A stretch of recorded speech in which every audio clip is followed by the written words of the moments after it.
good afternoon and welcome back to True Osprey. In today's video, we're going to get something brand new onto the channel and hopefully it is the start of something new. So we're going to get reactions from two Ulster fans over the last couple of days on their reaction to the game against Ulster, as Dan Edwards stole the show as the Ospreys came out on top in the USC against the Irish province Ulster. So let's hand you straight over to them for their reaction and thoughts on their team's loss to the Ospreys. Hi, I'm Adam. I'm an Ulster fan for about 13 years, so I've been following them since I've been about 8 or 9 years old, and I've followed them through many success and quite lately much failure, to say the least. On the Ulster Ospreys game, as a biased Ulster fan, I would say on paper we should have scraped a win. No disrespect to Ospreys. You've been amazing this season in terms of home performance, and you've certainly shown that today. Well, not today. A couple of days ago.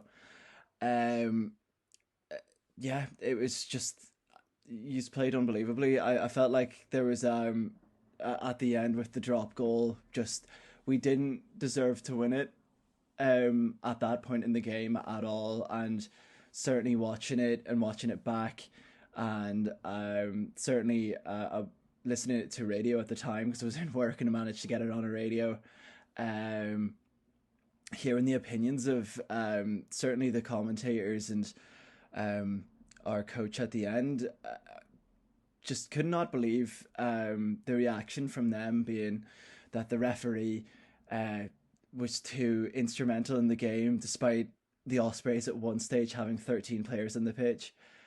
Any professional team should have capitalised on that, but Ulster this year were not exactly the best at attack. I feel like Ospreys found us in a very peculiar situation where we couldn't string together a couple of passes. Our line out was a bit odd. They dominated us in the scrum. We thought bringing on kits off might have made a difference. It slightly steadied the ship, and Scott Wilson did do enough to also steady the ship as well, but it was all but gone then. And to be fair, I thought the last kick by Jake Flannery would have sealed it, but no.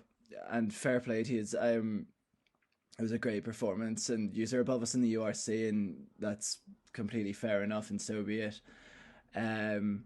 But yeah, just to add on to my comments about McFarland, does not represent any Ulster fan that I know on Twitter or on any forum. Everyone is saying the same thing. He's lost the room, and we don't know if he's lost the players. We don't know if it's the players' attitude. We don't know if it's the CEO's attitude. Your CEO seems to be absolutely amazing in keeping up with contact on such social medias as Twitter, etc. Our CEO used to be like that, and then he sort of, I don't know, we've got very much financial troubles, and we'll see in a couple of years' time where we're going to end up. But good luck for the rest of the URC season, guys. You did very well.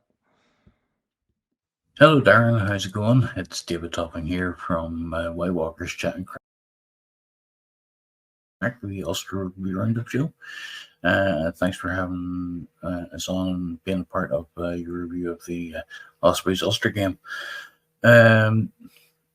Mainly, first of all, congratulations on the win. It was, in effect, a very, very choppy, scrappy game. You know, handling errors everywhere from both sides. Our lineup was very, very different from what we would normally expect, and I think that bore out by the result. I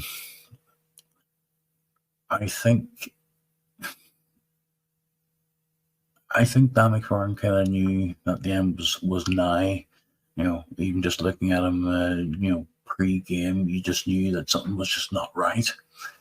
And when we lost Henderson very early on to an injury, then we could sort of see the writing on the wall coming up. It's not as if we didn't have chances to make to put the game out of reach, but we didn't take those.